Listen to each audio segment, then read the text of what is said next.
Today we want to talk about creating natural and comfortable spiritual conversations with new Canadians. In our Stage 2 Pre-Evangelistic Bridges class, we include discussion questions that connect with themes or ideas that arise from a gospel text. We found that personal questions naturally lead to spiritual conversations. In every Bible study I've ever been to, the goal is to understand the Bible, and that's a great goal. But in this class, we use the life and teaching of Jesus to generate discussion questions for newcomers to talk about their own lives. We encourage students to talk about their birth country, their childhood, immigrant experience, values, hopes, dreams, successes, and failures. We often ask questions that are an invitation to vulnerability. We've found that when this invitation is accepted, we get to know each other very quickly. New Canadians learn English while at the same time building friendships with fellow students and loving church volunteers. For example, in Matthew 1, the angel told Joseph to name the baby Jesus because he will save his people from their sins.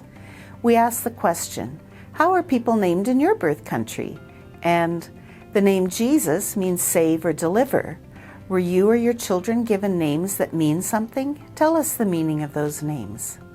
Each week, we have one spiritual question to help us think about the personal implications of Jesus' words. For example, when Jesus told Peter to forgive his brothers 77 times, we asked, tell us about a time when you forgave someone or someone else forgave you. We try to ask questions that encourage our students to talk about their values, feelings, and opinions. This regularly creates natural and comfortable spiritual conversations. When looking at John 2, when Jesus turned water into wine, we asked questions about marriage. Jesus and his followers were at a wedding. What are the components or parts of a wedding in your birth country? What food is served at a wedding in your birth country? What are the various roles or jobs people have at a wedding? Verse 10 refers to those who had too much to drink. What are the effects of drinking too much? How would your life be different if you could change water into wine? We also asked this gentle question with a spiritual focus. These verses in John tell us the story of Jesus' first miracle. What miracle would you like Jesus to do for you? Muslims and Buddhists answer this question, but atheists often have no idea what to do with this kind of question. But they're learning English, having fun, making friends, so they're likely to come back to class and might even invite a friend. As our students participate in these classes month after month, many will start saying things like, I'm not a Christian but, or if I was a Christian, or saying sentences about God or prayer. The Spirit of God is at work in each student. We had a lesson on Luke 1 when the angel appeared to Zechariah.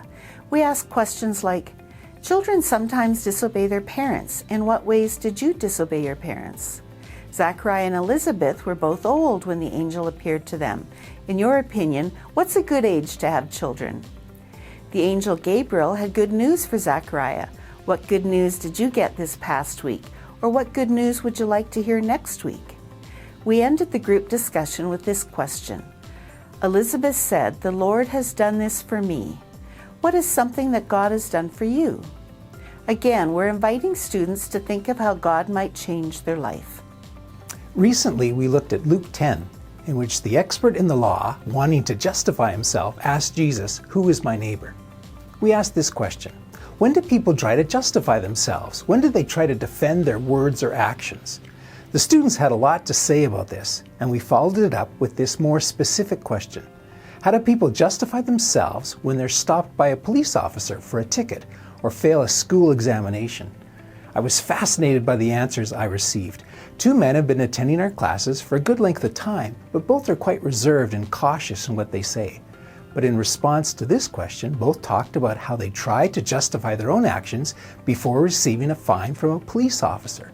One man tried to defend himself by saying he had not been able to renew his car registration because he'd been traveling in China visiting his family. The police officer smiled and then gave him a $250 ticket. One man honestly talked about a time when he failed a prestigious university exam and was trying to explain himself to his parents. These kinds of questions invite honesty and vulnerability. When we speak honestly ourselves and express our own vulnerability, our new Canadian friends respond in a similar manner. Over time, we're able to have comfortable and natural spiritual conversations. Opportunities for natural and comfortable spiritual conversations with new Canadians arise when we ask questions that encourage them, to talk about their experiences, values, hopes, dreams, successes, and failures. Friendships grow with vulnerability, and our new Canadian neighbors move along their own pathway to Jesus.